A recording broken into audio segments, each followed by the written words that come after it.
The Nissan Quest is one of the worst performing vehicles we've ever seen in the small front overlap crash test.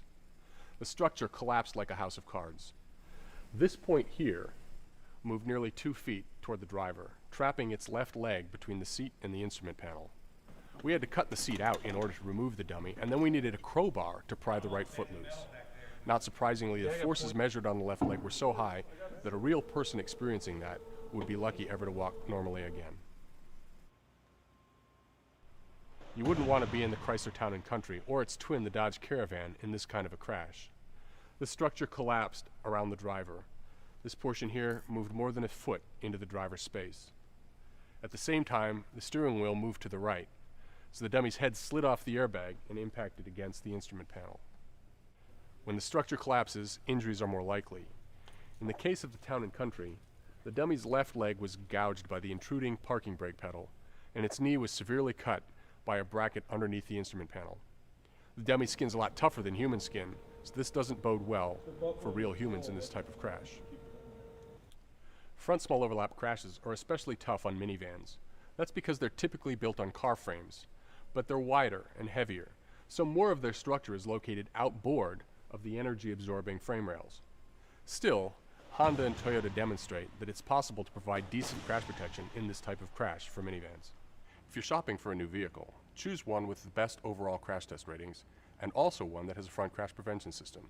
These vehicles earn our Top Safety Pick Plus award for their state-of-the-art safety.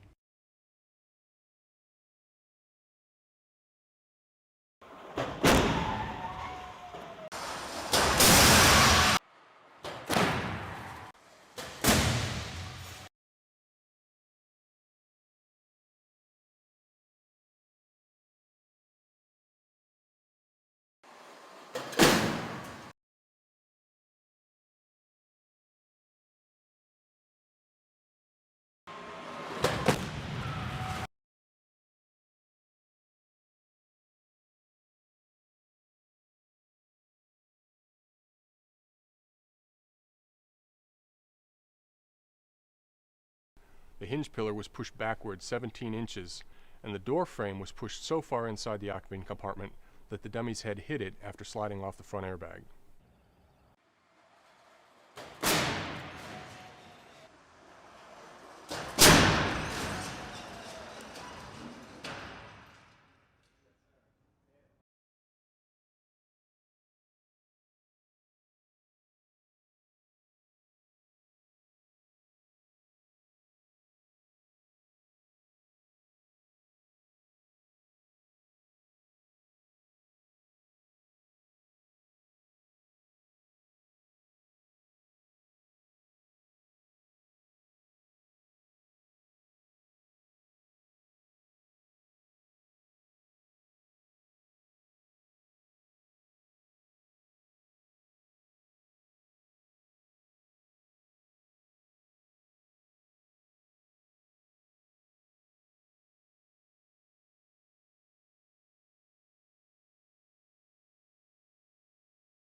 Today we are releasing ratings for 18 midsize SUVs that have been subjected to our new, tougher side crash test.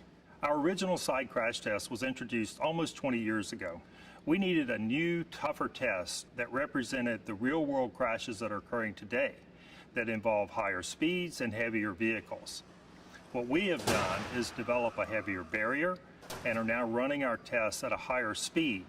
Those two factors combined create 82% more energy in our tests today. Overall, this group of vehicles performed reasonably well. 10 of the 18 vehicles received a good rating, 2 more of the vehicles received an acceptable rating, and we had no vehicles that received an overall poor rating. The top performers in this test group were the Mazda CX-9 and the Volkswagen ID.4. They achieved good ratings in all metrics. Close behind were the Ford Explorer and the Lincoln Aviator. The Volkswagen ID.4 was the only electric vehicle that we included in this group of midsize SUVs, and it performed extremely well. It got good ratings across the board in all metrics. You can see here there was very little intrusion into the occupant compartment, and so the driver and the rear seat passenger were well protected. The injury measures from the dummies showed that there was very low likelihood of injury, and the airbags did a good job of protecting the heads of the dummies. The Jeep Wrangler is missing an important piece of safety equipment when it comes to side impact crashes. Currently, the vehicle is not designed to have an airbag for those sitting in the rear seat, resulting in significant injury. We've downgraded it to a marginal rating overall. The Nissan Murano was one of our worst performers in this group of midsize SUVs that we tested. It received a poor rating for the structure. That's because of the significant amount of intrusion into the occupant compartment. That also resulted in a higher likelihood of both chest injury and pelvis injury for the driver. The Kia Telluride and the Hyundai Palisade also did not perform well structurally. Both received a marginal rating for structure. They also received a poor rating for driver pelvis injury. Consumers shopping for a midsize SUV and searching for the highest level of side crash protection have choices among the 2022 models that are available today, with more than half of the vehicles receiving a good rating in our new, tougher side crash test.